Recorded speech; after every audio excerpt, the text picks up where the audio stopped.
It's my distinct pleasure and a real privilege to introduce Dr. James Stewart Forrester. Perhaps I can best paint the picture of the man by making this introduction personal.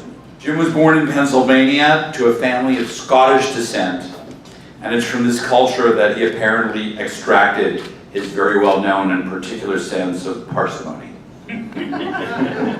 As you may know, the Forrester name originates from northern England and southern Scotland, and historically the Forrester clansmen were ruffians, tough guys, and highwaymen.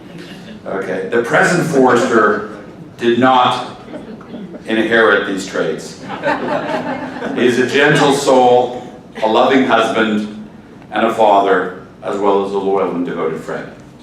Jim completed his undergraduate education at Swarthmore College and majored in English. It is from this experience that he developed his lifelong love and great talent for writing and public speaking.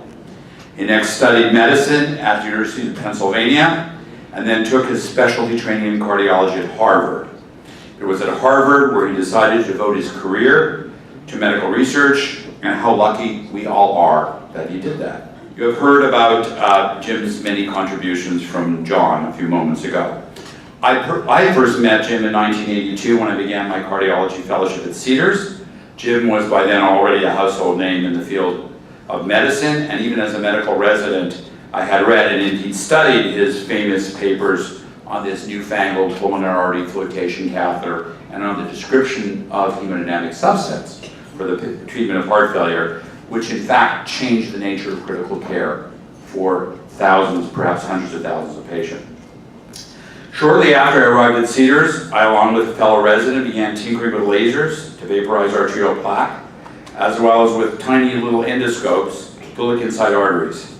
People laughed at us, and we were advised to join an existing and established research group and to find some form of useful role.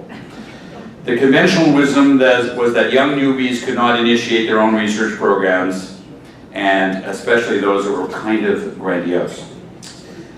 Soon, somehow, Jim got wind of what we were doing and invited us to a meeting in his office in the winter of 1983. I remember it very well. While others were advising us to stand down for such an ambitious project, Jim embraced our nascent concepts and we formed a team. Jim became our leader. I was an absolute neophyte to the world of research. Jim not only led us, but he inspired the program with his fresh ideas and intuitive grasp of medical research. He organized us, was instrumental in the procurement of funding and NIH grants. At the time, I was a marginally literate, having been the product of a science-based and multiple choice type academic training. Jim can validate this. Jim taught me how to write, how to present, how to speak, and explain to me the gamesmanship of academic medicine. No single person other than my own parents ever taught me more. I'm very serious about that, Jim.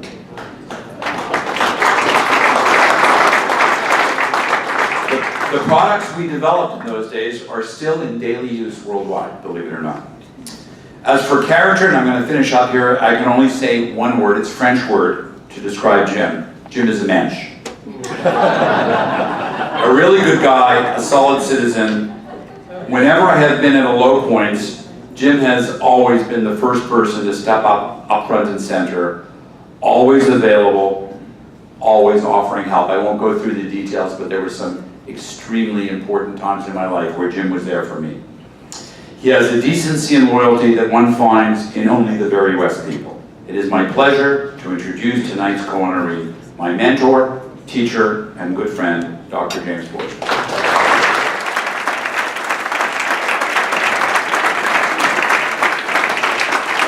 Recognition and appreciation of a lifelong commitment to advancement in cardiology as a physician, scientist, leader, teacher, and author, leading to a healthier community now and in decades to come.